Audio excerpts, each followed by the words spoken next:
welcome to another edition of Talking Sports and Fitness with Zeke. I'm Zeke, sometimes known as Mike Zielinski. My guest today is Troy Longenecker. Welcome, Troy. Thank you, Mike. Troy is the owner of Anytime Fitness on West Wyomissing Boulevard in Spring Township. And Anytime Fitness is exactly what it says. Absolutely. I mean, tell us a little bit about how this works. It's open 24 hours a day. That is correct. And if people will actually come in to work out at 2:37 a.m.? Every day. It's amazing. It's a great concept. It gives everybody that's, a second shift job that comes in 11:30, 12:30 at night, gives them a chance to work out at 1 a.m. in the morning. By 3 a.m. is the morning crowd, and they start shuffling in. So there's people working out 24 hours a day there. That's the morning crowd? I would think morning crowd would be more like 5 a.m., but anyway. But you're not staffing it 24 hours a day. That is correct. It is only staffed probably 12 hours out of the day. And how does this work then? You're on the honor system, right? It is on the honor system. The doors are always locked. Everybody gets a key to get in as a member, so you have 24-hour access. Once you walk in, you're under surveillance, and cameras are always watching you. So they're not going to walk out with dumbbells? Nope. Because you'll be after them. And they can walk out with them, but I'll know who it is. And so it's really caught on because I understand that Anytime Fitness, which is a franchise, correct, is the #1 global franchise for the second straight year by Entrepreneur Magazine. That's correct. And there are 3 other locations that you're not involved with in Berks County and Anytime Fitness. So the convenience of it all, obviously. It's big. Studies show that people will use a gym if it's convenient. If it's more than 5 to 7 minutes away from their house, the chances of them using the gym tapers off quite a bit. So, there's no. I think we all join gyms that are close to our house. Absolutely. Mine's almost in my backyard. Yep. It works out. It works out very well. Is there pros and cons? I mean, obviously these people have a different schedule, but are there certain times of day it's more optimal to work out in terms of what your body clock is, or does it vary on your sleep It depends on your goals. Yeah. It really does depend on if you're looking to lose weight. There's a lot of studies that say that working out in the morning to get your metabolism boosted throughout the day, it's better to do that. Now, if you're trying to gain weight and build muscle, studies show that it's better to do it later in the day. Oh, really? Yep. I've noticed in the gym I go to that sometimes the real serious guys will be there later in the evening, I don't know about that. My gym's a little bit different than the typical gym. Yeah. So most of the people that come to my gym are everyday people, extremely busy. They don't have a lot of time. They don't have any wiggle room in their schedule. So they're just everyday people looking to get to a healthier place. So. How's membership going for you? Because I know you've been open since the fall? Or? Nope, April 9th of last year. So I'm coming up on my 1-year anniversary. And how's it going for you? Fantastic. I couldn't ask for more. I love my members and things are going perfect. Now, other than the 24-hour access, you're a conventional type gym. You have trainers. Your brother's a trainer. Correct. You're a trainer, and you have a third trainer, correct? Correct. I actually have 3 trainers on staff. I don't typically do training, but if I have to step in, I will. But I do have 3 trainers on staff, and they do a great job, and we're very busy with the personal training. But people can come in and just work out on their own. Oh, absolutely. Absolutely. Do you have classes for people, or? I have classes on demand in our studio room where people can access a class, whether it be spin class or kickboxing. They access that class online, that's and then cool. a movie screen drops down, and a coach pops up, and the music starts playing and instructs them through that class. So they can do that at any time of the day they want. So tell us a little bit about your facility, like the square footage, what kind of equipment you have. And my square footage of my facility is 6,000 square foot, which is the maximum size you're allowed to have in Pennsylvania by law. Well, that is a nice size facility. It is a very nice size facility. I have a little bit of everything in my gym. I have cardio equipment. All my cardio equipment have TVs, monitors right on them. I have strength training equipment. I have free weights. I have a functional training area with battle ropes and endless ropes and sandbags and medicine balls and slam balls, and I have a sled. So we have a little bit of everything. Nice for a little bit of a variety for everybody to keep them busy. And do you think most people, they just specialize in certain aspects of it, or are there people who do almost everything? It just depends. It depends how seasoned they are. It depends on if this is the first time they're getting into fitness and trying to take care of themselves. So some people, they'll stick with the cardio in the beginning, and then they'll start to migrate out, and then that's where my staff comes in, because I have a great team and we try and specialize in helping everybody that comes through the door. Now, this is your first venture into the fitness business. You've That's obviously correct. been a lifelong fitness Yes, I have. aficionado. Yes. You started what, lifting weights when you were 16? Yep, when I was 16, getting ready to turn 46, so 30 years. 30 years. And you were a physical education teacher? Yes, I was. Yep, for 5 years. And you decided you're just going to own a gym, right? Yeah, I had a little injury, so that kind of the injury that happened was the catalyst for me to do something different. And I've always been interested in joining the gym, or owning the gym, should I say. Really? And so while I was laid up with the injury, I started doing some research. What'd you do with your injury? I blew out my knee. So I tore all my ACL, my MCL, my meniscus. Squats? No, it was just a hyperextension of the knee. Yeah, it can do it. Oh, Yeah. wow. So you go into the fitness industry, and it's very competitive. There's a lot of facilities in Berks County alone. Correct. And that's here, where Berks County is famous, where a beverage is gravy. So it's kind of surprising how many people in Berks County work out. Yeah. Yep, that's true.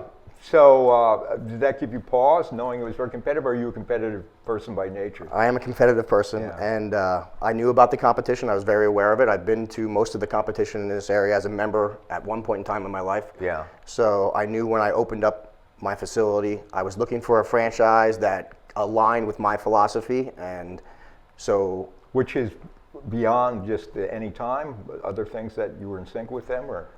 No, it's just about taking care of people. It's all about building relationships. Okay. So our gym is very intimate. It's very personable. You know their names? I know everybody that comes through the doors. Yeah. I usually know what they do for a living. I usually know what motivates them a little bit. I usually know how to get the best out of them. So it's a very personable, friendly. Yeah, that makes a big difference, because some gyms have pretty wide open hours. They're open from 5 a.m. to 11 o'clock at night. Correct. So there has to be more to the deal than just Absolutely. working out overnight. Yeah. The biggest difference between my gym and all the other gyms that are out there is basically the customer service. So Yeah. my team is on the floor at all times, and we're always trying to help people and be there for them, whatever that needs, whether that just means to say hello or just to give them a spot or to give them some recommendations. We're there for them. What about nutritional aspects? Yeah. Yep. My head trainer, Fernando Hernandez, he is my nutrition specialist. He's always giving dietary guidelines out to members, whether they're personal training or not. So that's always available. And my wife is actually a nurse practitioner in the diabetes center, and so there's a lot of knowledge under the roof there at Anytime Fitness, and people are always coming to us for help. What's the key for someone being successful? Self-motivation? Successful in what way? I mean, that they achieve at least most of what their fitness goals are, and they stick with it, they lose the weight, they have a healthy lifestyle. I think the key is surrounding yourself with good people and getting into a comfortable environment. So if you put yourself in a comfortable environment and you put good people around you, the chances of success, and this goes in all parts of life, will be much greater. How much do you stress cardio in addition to the strength training? Well, once again, it depends on your goals. However, more and more studies are coming out from the big universities stating that strength training and muscle building is equally, if not more important than the cardio aspect. Well, the reason why I asked that question, I've seen that too, Okay. that it's the high impact, the high intensity things that work. Actually, I've read different sources that for, say, people middle-aged and over, if they're just on slow stress levels on the bike or on the treadmill, they're really not doing a whole lot. It may say Correct. they're burning off calories, but you're better off doing the interval high intensity training. Of course, you have to be careful depending on your age and your joints too. Absolutely. Depends Yeah. on your health. Absolutely. Yeah, but so it's true. So because we all see people that they're hardly turning the wheels. They're reading a book, and I'm thinking they may think they're doing well, and it's better than doing nothing, but it's not. It definitely is. Yeah, It definitely is. yeah. Even if it just gets you out of the house Yeah. and get you out with some friendly people, Yeah. it's good for you. But you're correct. Strength training is vital. So you're seeing more and more people going into because it burns more calories at Throughout rest, the day. right? Correct. Yeah. That's what you want to do. Right here, sitting here, we want to Yeah. burn calories, not just while we're doing that cardio. Now, how especially with your knee situation, do you do much cardio anymore? Nope. You don't do any cardio. I do a warm up on the row machine. Yeah, which is always good. Yeah, because It's no impact. Yeah. It gets my upper body involved and my lower body. It's just a warm up. And as long as I keep enough muscle on, I keep away the fat. And you maintain you're keeping away the fat. I was just going to ask you Correct. that, and your body weight and everything. And that's the key with a lot of people. If we can just get some muscle build on them, they'll be burning fat all throughout the day, even while they're sleeping at night, and they'll cut the fat down. Tell us a little bit about, I was curious from a fitness standpoint that they were saying, obviously alcohol isn't necessarily good for you. But just saying, if you're working out, alcohol is like it's a 1-2 whammy. Correct. Because it, and correct me if I'm wrong, but not only is it kind of empty calories, but when you work out the next day, your body is trying to get rid of the alcohol Sure, it's a toxin. before it starts turning to fight fat. That's correct. I mean, alcohol, you do get energy from alcohol, but the rewards from it are too little, and the risk is too high. The alcohol is a natural poison. It's a central nervous system depressant, so it slows down your metabolism. Like you said, it's a double whammy. It's empty calories. There's really no nourishment from it, and you're slowing down your metabolism at the same time. So it's not good for you. Now, have you ever seen, on a more lighthearted note, just because you're ours, and I know the guys that go to your gym or people go to your gym are very dedicated, but have you ever seen someone come in who might have been out drinking and figure, well, let me squeeze in a workout? Yeah. I don't know. I don't know if I. You don't want to know, right? I keep a close eye on my gym, but I'm not sure if I recognize that yet. But it's early. It's still early. Now, I understand that your trainers, maybe not you, being the boss, they're available to be, someone can tweet a trainer at any time with it. Absolutely. So one of your trainers is fast asleep and they get a tweet that, hey, All my trainers give out their cell phone numbers, and they get texts, 4:30 in the morning, can we have an appointment at 5? So they're available. That's part of the personal training livelihood. That's all it is to it. Since you do have a more a personal relationship with your gym members, you probably derive more intrinsic satisfaction from seeing their success, their gains, or losses. That's actually a big reason why I also got involved in this industry. Is I love to see people change, and I love to see people grow and prosper, and get to a happy, healthier spot in their life. So I get a lot of satisfaction out of that. So seeing my members transform themselves is definitely a pleasure. Your personal routine, what do you concentrate on? Heavy weights and you look like you hit lift heavy. I do lift, but I don't lift anywhere near as heavy as I used to when I was in my 20s and 30s. Yeah.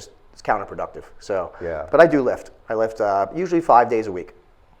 So I used to lift 6 or 7 days a week when I was younger, but those days are over. So. Yeah, because I've known some guys who were competitive bodybuilders.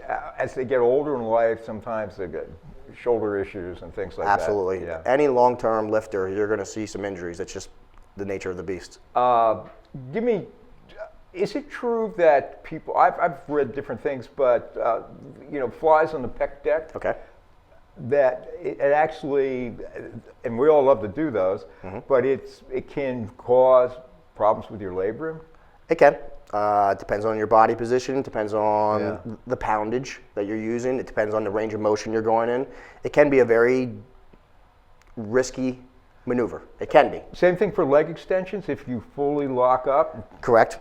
You never want to lock out a joint. I don't do leg extensions now with my knee. Yeah. So it's just one of those exercises that there's no benefit for me. And You're probably not doing leg presses either.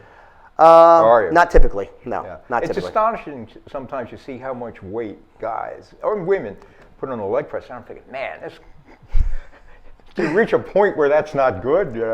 Yeah, it is. But if you want to get some, the underlying muscle tissues, you're going to have to go heavy. Sometimes it's important to go heavy, but then just sometimes it's important to go light and go higher in reps. So.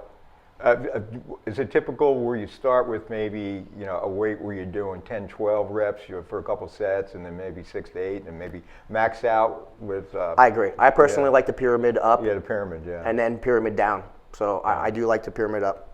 And your 48-hour rest cycle between for body parts? Body parts. Or can you get away with 24? Not at my age. Not at my age. You're not that old. I feel it sometimes, but no. You need time off. I only like to do one body part a week. Really? I'm lifting to failure a lot too.